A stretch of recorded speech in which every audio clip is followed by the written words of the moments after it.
Hello everyone, welcome back to my channel. आज हम लोग बात करने वाले हैं होम मैनेजमेंट में बजट टॉपिक के बारे में। जैसा कि आप देख सकते हैं हमारी पार्ट 6 वीडियो है और इसमें आज हम डिस्कस करेंगे पारिवारिक आय के साधन और उन पारिवारिक आय के साधनों को कैसे वृद्धि की जा सकती है इसके बारे में। चलिए बात करते हैं अपने टॉपिक के बारे में। सबसे पहले पारिवारिक आय के क्या साधन हो सकते हैं उनके बारे में हम देख लेते हैं। जो हमारे रिसोर्सेज ऑफ फैमिली इनकम हो सकते हैं वो हो सकते हैं वेजेस। इसमें काफ़ी सारे टाइप्स हैं जो मैं आपको आज डिस्कस करूँगी, जिसमें पहला टाइप है वेजेस यानी कि मजदूरी। मजदूरी जो है उनको हम दो प्रकार से बांट सकते हैं, जैसे कि होती है कार्यानुसार यानी कि वेजेस फॉर वर्क, और दूसरी होती है वेजेस पर डे यानी कि समयानुसार। हमारे भारत देश में काफ़ी गरीबी है, जिसके कारण लोग शारीरिक श्रम करते हैं और उससे आय प्राप्त करते हैं, यानी कि जो फिजिकल वर्क करके जो लेबर होती है वो वेजेस अचीव करती है, वेजेस मिलती है। उसके बदले में उन्हें काम के बदले में कभी कोई वस्तु दे दी जाती है, या फिर उनको कभी कोई सेवा के रूप में कुछ दे दिया जाता है, या फिर उनको अनाज वगैरह दे दिया जाता है। तो ये हमारी मजदूरी होती है। कभी ये कार्य के अनुसार होती है, जैसे कि मजदूरी की कार्यकुशलता कितनी अच्छी है, कार्य की गति कितनी अच्छी है, इस पर डिपेंड करता है। कभी कभी टाइम के अनुसार होती है कि आपने पूरे दिन की आप वेजेस ले रहे हैं, या फिर आप प्रति सप्ताह की ले रहे हैं, मतलब वीकली आप सैलरी ले रहे हैं एक तरीके से उसकी, या फिर मासिक ले रहे हैं। तो ये डिपेंड करता है कि आप कौन सी वाली ले रहे हैं। फिर उसके बाद नेक्स्ट हमारा आता है वेतन। वेतन यानी कि सैलरी व्यक्ति के परिश्रम, योग्यता और मानसिक कुशलता, शिक्षा, अनुभव आदि और पद के आधार पर डिपेंड होती है। ये कम और ज़्यादा हो सकती है। ये वेतन की वृद्धि जो है वो वार्षिक रूप से होती है। जैसे कि हम कोई जॉब करते हैं, जब वेजेस तो हो गया कि हम मजदूरी कर रहे हैं, हम फिजिकल लेबर से जो अर्न कर रहे हैं। सैलरी जब हम अपनी किसी योग्यता के कारण उससे पैसे कमा रहे हैं, जैसे हमारी एजुकेशन हो गई आपकी, या फिर आप अपनी किसी मानसिक कुशलता के कारण या अनुभव के कारण जो हमें मिलते हैं वो होता है सैलरी की में आपकी जो वेतन की वृद्धि है वो वार्षिक रूप से होती है, मतलब आपको ईयरली उसमें कुछ पैसे इंक्रीज होकर मिलते हैं। और इसमें महंगाई भत्ता, आपका यात्रा भत्ता, प्रशिक्षण भत्ता, मकान का भत्ता, ये सारी चीज़ें मिलती हैं। ये बहुत कॉमन चीज़ है, बट स्टिल हम एक बार रिवीजन कर लेते हैं कि क्या क्या चीज़ें इसमें होती हैं। जो भत्ते की राशि है वो आपकी इनकम पर, आपकी पोजीशन पर और आपकी कार्य पर डिपेंड करती है। ये वेरी करती है हर एक पोजीशन टू पोजीशन, यानी कि पद से पद पर ये निर्भर करती है। अधिक खतरे वाले और उत्तरदायित्व वाले कामों पर वेतन ज़्यादा मिलता है, यानी कि जो वो ज़्यादा वैसे काम होते हैं जिनमें ज़्यादा वर्क होता है उनमें सैलरी ज़्यादा होती है। फिर नेक्स्ट हमारा आता है ब्याज या फिर इंटरेस्ट। ब्याज या फिर इंटरेस्ट जो है वो परिवार द्वारा बचत किए हुए धन को किसी बैंक में या पोस्ट ऑफिस में जो हम जमा कर देते हैं, तो उसके बाद जो उस पर हमें लाभ प्राप्त होता है, जो ब्याज मिलती है, वो हमारे मूलधन यानी कि जो हमारी एक्चुअल जो हमने मनी सेव किया था उसके ऊपर प्लस में जो मिलती है वो हमारी इंटरेस्ट होता है। ब्याज एक ऐसी आय है जो हमेशा परिवर्तित होती रहती है। ये धनराशि वेतन से अधिक हो जाती है। अगर आप उसको बहुत टाइम तक अपने बैंक या फिर पोस्ट ऑफिस में जमा रखते हैं तो वो आपकी जो मूलधन राशि है कभी कभी उससे भी ज़्यादा हो जाती है। फिर नेक्स्ट हमारा आता है लगान या किराया, जिसे हम इंग्लिश में कहते हैं रेंट। लगान जो है वो भूमि की सेवाएं प्रदान करने के फलस्वरूप जो आय मिलती है उसे हम लगान कहते हैं। इस प्रकार किसी के पास अगर मकान है और वो खाली पड़ा हुआ है और उसमें वो लोग स्वयं नहीं रहते, या फिर कोई पोर्शन एक खाली है, तो उसमें वो किसी को रेंट पर दे सकते हैं। इससे आपकी इनकम आती है और इससे आपको प्रॉफिट होता है। नेक्स्ट है हमारा फिफ्थ है हमारा लाभ यानी कि प्रॉफिट।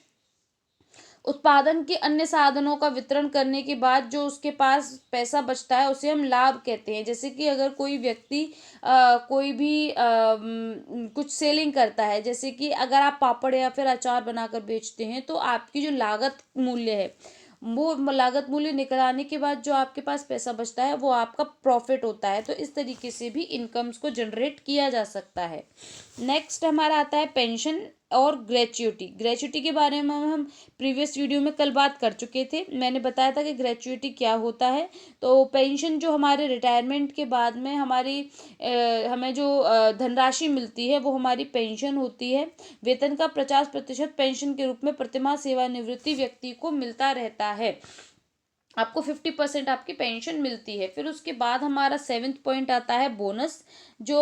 बोनस जो है वो कर्मचारियों को उनके वेतन के अलावा एक निश्चित मात्रा में दिया जाता है, जो आपके वेतन से कम होता है। ये कुछ स्पेसिफिक डेज पर दिया जाता है, कुछ स्पेशल, जैसे कि हमारे इंडिया में दिवाली को ज़्यादा अच्छे से सेलिब्रेट करते हैं, तो आपको उन इस तरीके के फंक्शंस पर, इस तरीके के आपके प्रोग्राम्स पर आपको बोनस दिया जाता है। फिर उसके बाद है बीमारी और दुर्घटना में प्राप्त राशि, यानी कि medical aids and death relief. जब आपको कोई एक्सीडेंट हो जाए या आप बीमार हो जाएं, तो कई बार कंपनीज की साइड से या फिर गवर्नमेंट की साइड से कर्मचारियों को बीमारी होने पर या फिर कोई दुर्घटना होने पर आर्थिक सहायता दी जाती है, जिसमें आपकी औषधियाँ या फिर यह कहें कि दवाइयों का खर्चा और डॉक्टर का खर्चा आपको दिया जाता है। मृत्यु हो जाने पर बच्चों और पत्नी की आर्थिक सहायता करने का भी आश्वासन गवर्नमेंट के थ्रू दिया जाता है, if you are in a government sector. अगर आप प्राइवेट में हैं तो इसमें ये वाले रूल्स आपके फॉलो नहीं होते हैं। नेक्स्ट हमारा आता है उपहार। 9वां है हमारा उपहार या गिफ्ट। ये अधिकतर प्रत्यक्ष कर से बचाने के लिए व्यक्ति क्या करते हैं कि अपनी चल संपत्ति को उपहार के रूप में सगे संबंधियों के मध्य वितरित कर देते हैं। यानी कि अगर आपके पास कोई सामान, मतलब आपके पास कोई अच्छी प्लॉट है या फिर आपके पास कोई धनराशि है, उसको अगर आप उससे बचाना चाहते हैं, कर से बचाना चाहते हैं, तो आप क्या करते हैं, आप उसको एज अ गिफ्ट ट्रांसफ़र कर देते हैं अपने रिलेटिव्स को, अपने फ्रेंड्स को। तो इससे है ना आपके जो कर का वो है कर बच जाता है। ये आप अपने किसी भी बर्थडे पर, शादियों में, त्योहार पर, इन पर ऐसे रिश्तेदारों को ये उपहार दिए जा सकते हैं। अगर आप चाहे तो नगद भी दे सकते हैं, नहीं तो इस फॉर्म में भी दिया जा सकता है। नेक्स्ट फिर हमारा आता है रॉयल्टी को भी हम प्रीवियस वीडियो में डिस्कस कर चुके हैं। ये तब यूज़ होता है जब कोई लेखक अपनी पुस्तक लिखता है और उसके बाद में जब वो बिकती है तो उसका कुछ अनुपात उसको दिया जाता है। ऐसी मूवीज़ जब रिलीज़ होती हैं तो कई बार पेमेंट का फॉर्म रॉयल्टी होता है, और कई बार जो अपने एक्टर एक्ट्रेसेस होते हैं वो अपना पेमेंट पहले ले लेते हैं, वो प्री डिसाइडेड रखते हैं कि हमें इतना पैसा चाहिए, और कई बार रॉयल्टी के फॉर्म में लेते हैं कि इसका इतना % जो प्रॉफिट आएगा वो हम लेंगे। 11वां है हमारा पॉइंट और लास्ट पॉइंट है लॉटरी, जो कि विभिन्न राज्य सरकारों एवं गैर राज्य सरकारों ने लॉटरी की योजना को प्रारंभ किया है, और इसके लाभांश कल्याणकारी कार्यों के लिए लगाया जाता है। इसके टिकट बेचने से हजारों लोगों को कमीशन के रूप में आय होती है, तथा पुरस्कार के रूप में टिकट खरीदने वाले को आय प्राप्त होती है। तो इस तरीके से हमारे ये साधन थे आय के।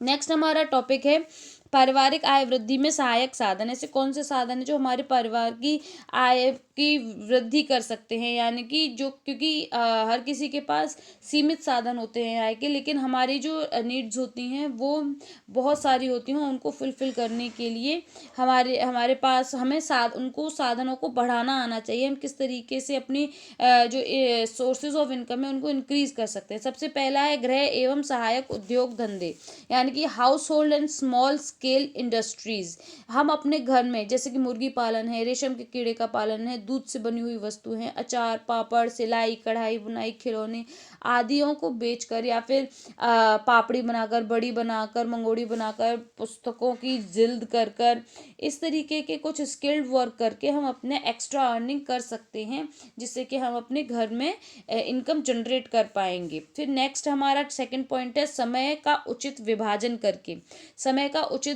करके मतलब घर व बाहर के कार्यों में सामंजस्य स्थापित करके मतलब उन दोनों में एडजस्टमेंट करके परिवार की आय को हम समय समय पर इंक्रीज कर सकते हैं। हम अपने टाइम को सही से यूज़ करके, जैसे कि अगर सिर्फ घर की लेडी पूरे घर पूरे टाइम काम करेंगी तो वो आपका जो फर्स्ट वाला ऑप्शन था जिसमें कि जैसे वो कढ़ाई बुनाई ये सारी चीज़ें करके इनकम जनरेट कर सकती थी तो वो नहीं कर पाएंगी। तो समय का उचित विभाजन किया जा सकता है सभी के बीच में, कि आप ये काम करेंगे, ये काम करेंगे, जो टाइम बचेगा तो उसमें आप अपने जो इनकम जनरेट करने के साधन हैं उनको बढ़ा सकती हैं।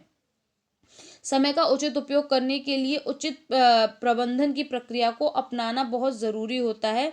इसके थ्रू हम घर के कार्य भी कर सकते हैं, उद्योग धंधे भी कर सकते हैं और नौकरी भी कर सकते हैं। इस तरीके से हम सारी ही चीज़ों को मल्टीटास्किंग होकर अपने इनकम को जनरेट कर सकते हैं। हमारा थर्ड पॉइंट आता है खाद्य पदार्थों का संरक्षण एवं भंडारण। यानी कि जब हमारे मौसम पर कोई फल सब्जी जब जब ज़्यादा मात्रा में हमें उपलब्ध होती है और वो सस्ती होती है उस टाइम पर, तो हम उसको स्टोर रख सकते हैं, प्रिजर्व कर सकते हैं। तो इस तरीके से भी हम अपनी इनकम को जनरेट कर सकते हैं। चाहे तो हम अपने घर के लिए बचा कर उसे रखें तो भी हमारे जो जब ये महंगी होगी तो हम उसको यूज़ कर पाएंगे, या फिर हम उसको उस टाइम पर सेल करने करके जैसे अचार अचार हो गया, मसाले, सॉस, चटनी, मुरब्बा और जैम वगैरह बनाकर, अचार जेली ये सारी बनाकर हम इनको सेल भी कर सकते हैं। तो इस तरीके से भी हम अपनी इनकम को जनरेट कर सकते हैं। या फिर हम इसको अगर प्रिजर्व करके अपने घर के लिए भी रखेंगे तो बाद में जब ये चीज़ें महंगी होंगी तो हम इनको यूज़ कर सकते हैं। फिर है फोर्थ हमारा ऑप्शन धन की मितव्ययता और उचित विनियोग, यानी कि economic use of money and proper investment. मतलब आपको पता होना चाहिए कि आप जहाँ इन्वेस्टमेंट कर रहे हैं, जैसे कि आपको बैंक में ज़्यादा आपको ब्याज मिलेगी या पोस्ट ऑफिस में ज़्यादा मिलेगी, किस बैंक में मिलेगी, आपको एफडी करनी चाहिए, किस तरीके से आपको अपने मनी को इन्वेस्ट करना है, ये इसके थ्रू भी आप अपने इनकम को जनरेट कर सकते हैं। इस तरीके से आपके कई तरीके मेथड्स हो सकते हैं जिनके थ्रू आप अपनी जो बेसिक इनकम है उसको इंक्रीज कर सकते हैं। तो यहाँ हमारी वीडियो होती है एंड नहीं, यहाँ पर हमारे पॉइंट रह गया है व्यय को प्रभावित करने वाले कारक क्या क्या हैं। व्यय को प्रभावित करने वाले कारक आपके इसमें पूछे जाते हैं आपके एग्जाम में, इसीलिए मैंने इसको बाद में इंक्लूड किया है। एक तो है पारिवारिक आय, आपकी इनकम कितनी है, ये आपकी आपकी एक्सपेंडिचर है उसको इफेक्ट करती है कि आपकी इनकम किस हिसाब की है। अगर आपके पास पर्याप्त धन है और उसको आप अच्छी तरीके से खर्च कर पा रहे हैं और बचत भी करवा रहे हैं तो वेल एंड गुड है। अदरवाइज आप स्कैर्सिटी ऑफ मनी हो जाएगी और फिर आपको दूसरे मीडियम आपको अपनी इनकम जनरेट करने के लिए देखने पड़ेंगे। तो व्यय को प्रभावित करती है आपकी आय। फिर दूसरी बात आती है विज्ञापन, यानी कि एडवर्टाइजमेंट। आज के टाइम में जो टीवी है उस पर बहुत सारी चीज़ें आती हैं।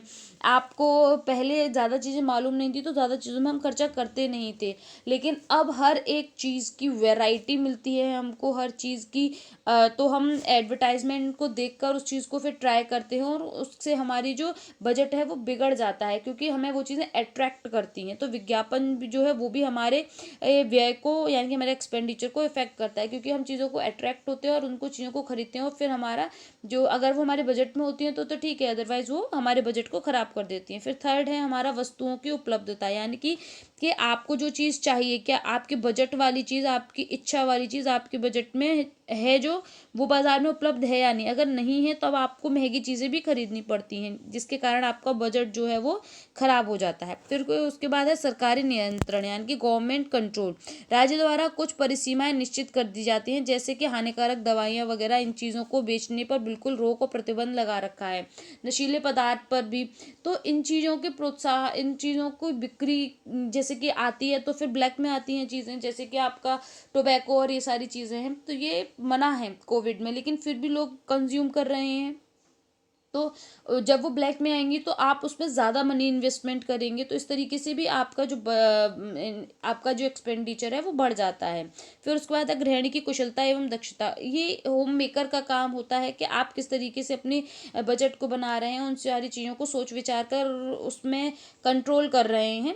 इससे भी आपकी जो एक्सपेंडिचर है वो इफेक्ट करता है। फिर हमारा 6th पॉइंट आता है पारिवारिक जीवन चक्र और व्यय प्रकृति, यानी कि आप किस लाइफ साइकिल में चल रहे हैं। मतलब आपका फैमिली, आप हस्बैंड वाइफ फर्स्ट स्टेज में हैं, सेकंड में है जहाँ पर आपका विस्तृत परिवार हो चुका है, बच्चे भी हैं, या फिर आप थर्ड स्टेज में हैं जहाँ पर आपके बच्चे अब आपके पास नहीं है, आप एम्प्टी नेस्ट वाली स्टेज में हैं। तो इस पर भी आपकी जो डिपेंड है आपका एक्सपेंडिचर वो डिपेंड करता है। तो यहाँ हमारी वीडियो ख़त्म होती है फाइनली, और ये हमने टॉपिक कवर कर लिया है। वीडियो समझ आई हो, अच्छी लगी हो तो लाइक करें, शेयर करें और चैनल को सब्सक्राइब करें। Thank you for watching my video and have a good day. Bye bye.